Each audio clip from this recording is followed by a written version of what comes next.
Prepare. This is not a drill. This is not noise. This is not another headline designed to distract you while the real shift happens quietly beneath the surface. This is a once-in-a-decade opportunity, and if you understand what that truly means, you will never look at crisis the same way again. Every major wealth shift in history has followed the same emotional pattern. First comes denial, then confusion, then fear, then forced action, and finally, transfer. Not creation, transfer. Wealth does not disappear in a crisis. It changes hands. It moves from the unprepared to the prepared, from the over-leveraged to the liquid, from the emotional to the disciplined. The question is simple. Which side will you be on? When the system shakes, most people freeze. They assume there is nothing they can do. They assume the forces are too large, too complex, too powerful. But history tells a different story. Even during the most violent economic storms, there were individuals who saw the pattern forming before the crowd did. They did not panic. They repositioned. They did not react emotionally. They acted strategically. Before you go any further, like this video, subscribe, and turn on notifications so you don't miss what's next. Drop a comment below telling me where you're watching from and the current time in your country. Now, let's get back to the topic. Hyperinflation, deflationary crashes, banking collapses, currency devaluations, asset bubbles, debt spirals. These are not random accidents. They are cycles. They are consequences of policy, leverage, and human behavior. And every cycle produces two groups, those who are crushed by it and those who rise because of it. Right now, we are standing in the tension between inflation and deflation, between excess liquidity and tightening credit, between asset bubbles and solvency crises. Visibility is low. Signals conflict, narratives compete. And that confusion is precisely why this moment is so powerful, because optionality thrives in uncertainty. Let me explain something that most people misunderstand about diversification. They believe that owning many things equals safety. 30 stocks, 10 sectors, different industries. On paper, it looks balanced. But when the tide goes out, correlations rise. Everything moves together. Risk that appeared separated suddenly becomes unified. True diversification is not about quantity. It is about category. It is about owning assets that respond differently to different economic outcomes. Think in terms of regimes. In an inflationary regime, purchasing power erodes. Cash weakens. Hard assets strengthen. Commodities rise. Precious metals gain attention. Real assets with pricing power outperform. In a deflationary regime, demand contracts. Asset prices fall. Debt becomes heavier. Cash increases in relative value. Liquidity becomes king. If you are positioned only for one regime, you are vulnerable. If you are positioned for both, you are resilient. And resilience is the first pillar of opportunity. Let's talk about cash, the most misunderstood asset in modern investing. People mock it. They say it yields nothing. They say it loses to inflation. They say it is lazy capital. But that perspective ignores its most powerful feature, flexibility. Cash is not just a store of value, it is stored decision-making power. When markets panic, cash gives you the ability to act. When assets are liquidated indiscriminately, cash allows you to buy quality at distressed prices. When trends become clear, cash lets you pivot. Without it, you are trapped inside whatever allocation you previously chose. In an era where leverage is everywhere, liquidity is rare. And what is rare becomes valuable. If deflation strikes, cash becomes stronger in real terms. Prices fall. Purchasing power rises. Debt burdens grow. Those with liquidity can acquire assets from those forced to sell. If inflation accelerates, cash becomes dry powder. It becomes a bridge to reposition into assets that protect purchasing power. The key is not to idolize cash. The key is to understand its strategic role. Now consider leverage. In a stable expansion, leverage feels intelligent. Borrow cheaply, invest aggressively. Let rising asset prices magnify returns. But in a downturn, leverage transforms into a trap. Falling prices amplify losses. Margin calls force liquidation. Optionality disappears. Opportunity belongs to those who survive volatility without being forced into bad decisions. This is why discipline matters more than prediction. Nobody sees everything clearly. Forecasts evolve, conditions change, but a disciplined framework, diversified across asset classes, maintaining liquidity, minimizing destructive leverage, creates durability. Let's move to real assets. In times of monetary uncertainty, tangible value regains importance. assets that cannot be printed, assets that cannot be digitally erased, assets tied to physical utility.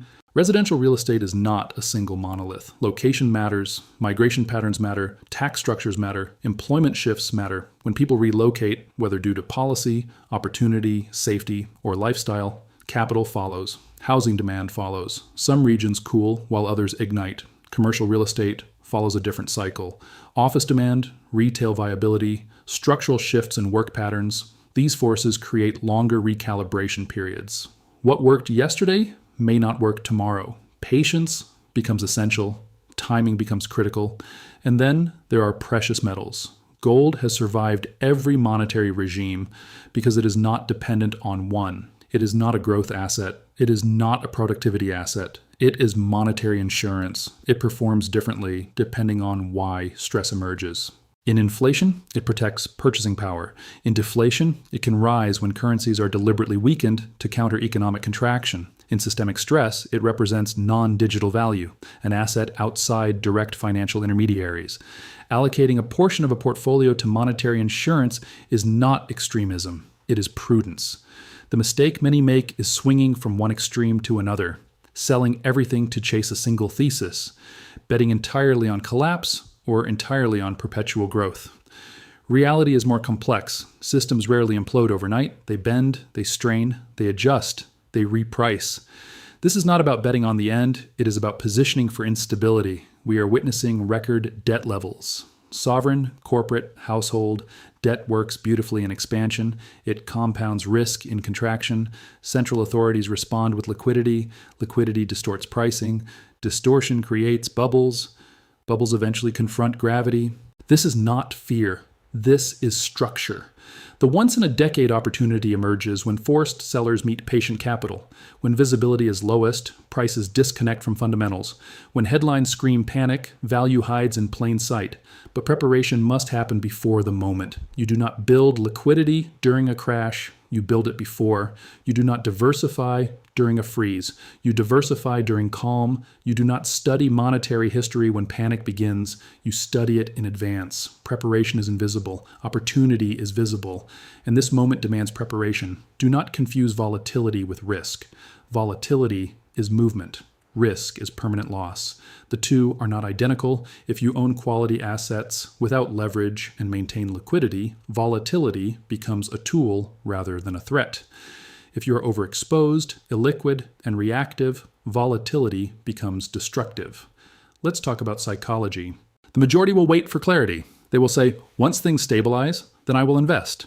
But by the time stability is visible, prices will have already adjusted. Opportunity rarely feels comfortable. It feels uncertain. It feels controversial. That is why it exists. A once-in-a-decade opportunity does not arrive with consensus approval. It arrives wrapped in doubt. So what must you do? First, audit your exposure.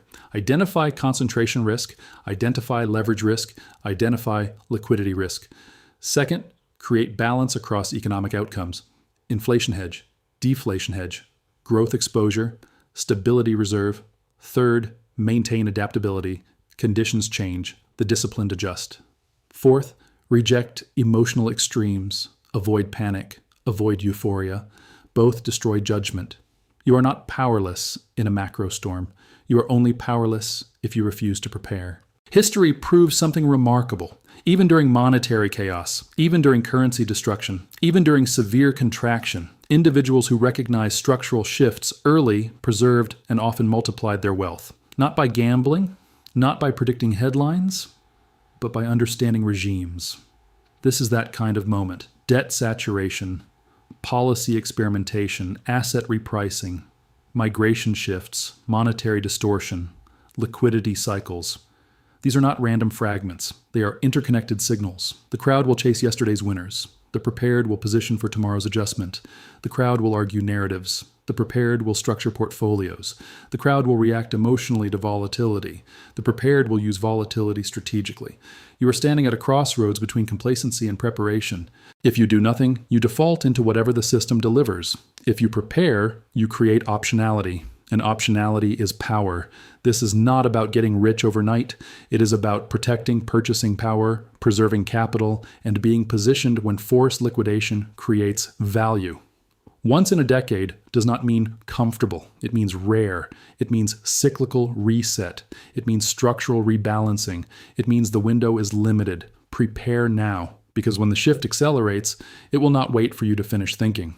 Now let us go deeper. Preparation without execution is theory. Execution without structure is chaos. The difference between surviving a wealth transfer and missing it lies in precision. The second pillar of this opportunity is understanding sequence. Economic shifts unfold in stages. Liquidity expands, assets inflate, leverage builds, confidence peaks, stress appears at the margins, credit tightens, weakness spreads, forced selling begins, policy reacts, markets reprice, stability eventually returns. If you misread the stage, you misallocate capital. Right now, we are in a transitional phase where debt burdens are colliding with tightening conditions. Growth is slowing in pockets while prices remain elevated in others. This creates friction. Friction creates volatility. Volatility creates mispricing. Mispricing is opportunity, but only if you have liquidity and patience. Consider the tug of war between inflation and deflation. Inflation erodes purchasing power. Deflation erodes asset values. Both destroy wealth in different ways, but assets respond differently to each. Hard assets, scarce resources, and real assets often respond to inflationary pressure. Cash and high-quality liquidity respond to deflationary contraction. Productive equities respond to sustainable growth. The art is not choosing one. The art is allocating across plausible outcomes. This is not indecision. It is strategic humility. Markets do not reward certainty. They reward adaptability. Another critical element is time horizon. Short-term volatility feels overwhelming. Long-term structural positioning feels calmer. If you are forced to act in the short term because of leverage or illiquidity, you lose control. If you control your time horizon, you control your decisions. Debt compresses time. Liquidity expands it. This is why reducing destructive leverage is non-negotiable in uncertain regimes. Borrowing amplifies both gains and losses. During stable expansion, that amplification feels intelligent. During contraction, it becomes unforgiving. The once-in-a-decade opportunity is not about reckless borrowing to chase returns. It is about being unforced when others are forced. Let's discuss migration of capital. Capital seeks safety, stability, favorable policy, and growth. When environments shift, money moves, regions rise, regions stagnate. Housing demand follows employment shifts. Tax structures influence relocation. Quality of life reshapes real estate markets. Residential assets in attractive locations can become long-term beneficiaries of structural shifts, but this requires analysis beyond headlines. It requires understanding where people are moving and why. Commercial assets face different recalibrations. Structural changes in work patterns, retail behavior, and logistics alter demand. Patience matters here. The bottom of one cycle is rarely visible immediately. Timing in illiquid assets demands caution. Now consider monetary insurance. Allocating a portion of capital to assets that are not purely dependent on digital financial systems introduces resilience. Monetary stress often leads to policy intervention. Intervention distorts currency value. Assets that sit outside that system can behave differently, but allocation discipline matters. Concentration risk undermines protection. Balance preserves flexibility. The third pillar is behavioral control. During crisis, narratives dominate. Fear spreads faster than facts. Media amplifies extremes. The crowd oscillates between panic and euphoria. If your strategy changes with every headline, you do not have a strategy. Preparation means defining allocation boundaries before volatility hits. It means deciding how much exposure you will hold in liquidity, how much in growth, how much in protection, and under what conditions you will rebalance. Rebalancing is powerful during volatility. When one asset surges and another falls, disciplined rebalancing forces you to sell strength and buy weakness systematically. Emotion would tell you to chase strength. Discipline tells you to harvest it. Over time, that discipline compounds. Now understand this clearly. Wealth transfers are not distributed evenly. They concentrate. Those who prepare accumulate assets at distressed prices. Those who delay sell quality to meet obligations. This dynamic repeats across decades. The phrase once in a decade does not mean predictable timing. It means that structural repricing events large enough to reset portfolios meaningfully tend to cluster around major macro disruptions, debt crises, monetary regime shifts, credit freezes, asset bubbles bursting. Each resets expectations. Each redistributes ownership. Each rewards preparation. Let's address fear directly. Many believe that large-scale economic stress automatically eliminates opportunity, but contraction reduces competition. When liquidity dries up, fewer buyers exist. When fear peaks, valuation discipline collapses. If you can step in calmly when others retreat emotionally, you gain asymmetric advantage. But that calm must be built beforehand. Preparation is boring. Crisis is dramatic. Yet preparation determines who benefits from drama. You must also understand that not every dip is opportunity. Structural impairment differs from cyclical repricing. Some assets decline because sentiment shifts temporarily. Others decline because their business model is broken. Discernment matters. Focus on quality, strong balance sheets, durable demand, strategic location, scarcity value, real cash flow. In inflationary pressure, assets with pricing power endure. In deflationary contraction, assets with strong balance sheets endure. Strength survives. Weakness disappears. This is cleansing, not chaos. You are not preparing for apocalypse. You are preparing for revaluation. Now think about purchasing power. Wealth is not numbers on a screen. It is what those numbers can acquire. Inflation erodes purchasing power slowly or quickly. Deflation increases purchasing power of cash, but can destroy asset values. Balancing these forces protects your real standard of living. Another element often ignored is energy. Economic systems depend on energy. Energy costs influence production, transportation, and inflation dynamics. Monitoring structural shifts in energy supply and demand can provide signals about broader economic direction. Macro awareness is not prediction. It is pattern recognition. The fourth pillar is patience. Opportunities do not unfold in a straight line. Markets overshoot. Corrections retrace. Headlines contradict. Patience allows thesis to mature. Impatience forces premature exit.